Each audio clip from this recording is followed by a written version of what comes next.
Welcome to Khadija Talimwali YouTube channel. आइए सीधा असल मुद्दे पर आते हैं। हमारे तालीमी निज़ाम में सबसे आला ओहदों पर आखिर किसका राज है? आज के इस एक्सप्लेनर में हम American association of school administrators के 2015 के मिड डेकेड सर्वे की गहराई में जाएंगे। हम देखेंगे कि तालीमी क़यादत में जिन्स और नस्ल की वाकई हकीकत क्या है। ये सफ़र बहुत ही दिलचस्प होने वाला है।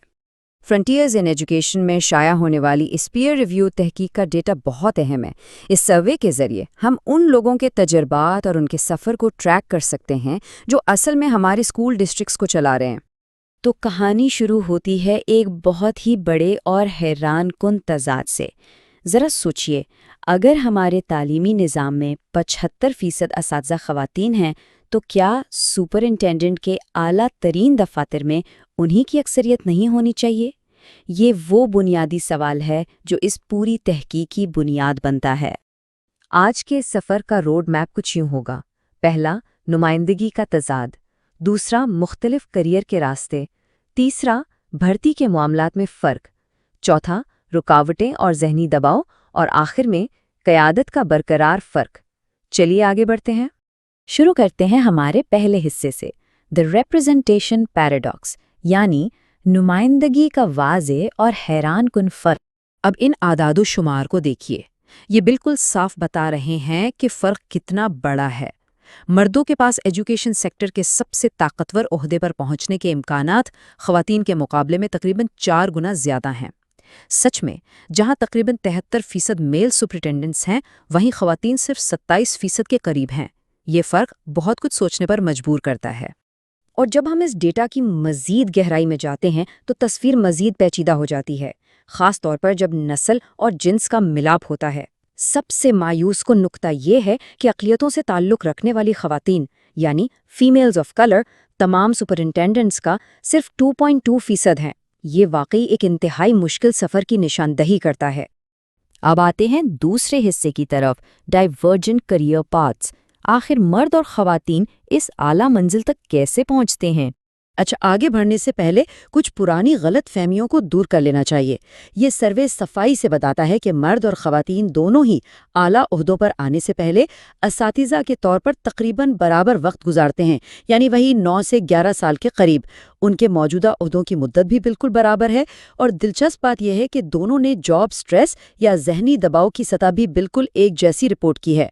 तो फिर फ़र्क आखिर है कहाँ? असल फ़र्क दरअसल उनके रास्तों में नज़र आता है। ऐसा लगता है जैसे ऊपर आने का एक गैर रस्मी रास्ता मौजूद है। मर्द अक्सर आला और नुमाया ओहदों से गुजरते हैं, मिसाल के तौर पर हाई स्कूल प्रिंसिपल बनकर। लेकिन इसके बरअक्स ख़वातीन को अक्सर सेंट्रल ऑफिस में स्टाफ पोजीशंस के ज़रिए सुपरिंटेंडेंट के ओहदे तक लाया जाता है। ये एक बहुत ही वाज़े और अलग अप्रोच है। यहाँ एक और वाकई हैरानकुन बात सामने आती है। अक़लियतों से ताल्लुक़ रखने वाली ख़वातीन इन आला ओहदों पर रिवायती रास्तों से बिल्कुल हट कर आती हैं। सफ़ेद फ़ार्म ख़वातीन के मुकाबले में उनके यहाँ पैरा प्रोफेशनल, फ़ौजी या गैर तालीमी मैनेजमेंट का पस मंज़र होने का इम्कान कहीं ज़्यादा होता है। ये मुख्तलिफ तजर्बात क़यादत में एक नया और अहम पहलू शामिल करते हैं। तीसरा हिस्सा है द हायरिंग डिस्कनेक्ट, यानी तालीमी डिस्ट्रिक्ट्स की तवक्कुआत और हकीकत के दरमियान कितना बड़ा फासला है। यहाँ खुद तशख़ीस में एक वाज़ेह तज़ाद मौजूद है। ख़वातीन का ये मानना है कि उन्हें निसाब और तदरीस के ठोस इल्म, यानी उनकी हार्ड स्किल्स की वजह से भर्ती किया गया, लेकिन मर्द बड़ी हद तक ये समझते हैं कि उनकी ज़ाती खसूसियात या पर्सनल ट्रेट्स ने उन्हें ये ओहदा दिलवाया। सोच का ये फ़र्क वाकई गौरतलब है। इसके अलावा सर्वे का डाटा एक और तल्ख़ हकीकत बयान करता है। ख़वातीन सुपरिंटेंडेंट्स को अक्सर ऐसे तालीमी डिस्ट्रिक्ट्स की क़यादत के लिए भर्ती किया जाता है जो काफ़ी ज़्यादा मुश्किलात का शिकार होते हैं। इन डिस्ट्रिक्ट्स में बेघर तलबा, माजूर तलबा और अकालियती तलबा की तादाद कहीं ज़्यादा होती है। इसका मतलब सीधा सा ये है कि उन्हें मज़ीद पेचीदा मुआशी और माशरती मसाइल का सामना करना पड़ता है। आगे बढ़ते हैं चौथे हिस्से पर, बैरियर्स एंड बर्नआउट। क्योंकि सफ़र सिर्फ भर्ती के मराहिल पर तो ख़त्म नहीं होता, इक़्तिदार की कीमत भी अदा करनी पड़ती है। तहकीक का ये हिस्सा एक इंतहाई अहम नुक्ता उजागर करता है।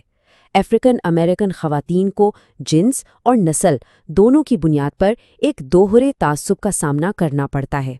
اس مخصوص تجربے کو صرف سمجھنا ہی نہیں بلکہ اس پر مکمل توجہ دینا انتہائی ضروری ہے۔ اگر ذاتی زندگی کے اثرات کی بات کی جائے تو تصویر اور بھی مختلف ہو جاتی ہے۔ خاندان کی تشکیل میں ایک بہت بڑا فرق موجود ہے۔ مردوں کے مقابلے میں خواتین سپرنٹینڈنٹس کے ہاں بچے نہ ہونے کا امکان 3 سے 4 گنا زیادہ ہوتا ہے۔ یہ ایک ایسی حقیقت ہے جو اس عہدے کی ذاتی قیمت کو واضح کرتی ہے۔ خیر، جب بالآخر یہ لوگ اس عہدے کو چھوڑتے ہیں تو وجوہات کیا ہوتی ہیں؟ مرد زیادہ تر نئے چیلنجز کی تلاش اور بہتر معاوضے کی بات کرتے ہیں، لیکن اس کے برعکس خواتین مخصوص طور پر صحت کے مسائل، ذہنی دباؤ اور مقامی گروپس کے ساتھ تصادم کو اپنے عہدہ چھوڑنے کی بڑی وجوہات میں شامل کرتی ہیں۔ دونوں کے تجربات میں زمین آسمان کا فرق ہے۔ اور اب ہمارا 5واں اور آخری حصہ، دی لیڈرشپ گیپ ریمینز۔ آئیے مستقبل کی طرف نظر ڈالتے ہیں۔ دیکھیں، آگے بڑھنے کے لیے رہنمائی یا مینٹرشپ کسی بھی فیلڈ میں انتہائی ضروری ہوتی ہے، لیکن سروے یہاں ایک آکاش دکھانے والا اثر یعنی مررنگ ایفیکٹ سامنے لایا ہے۔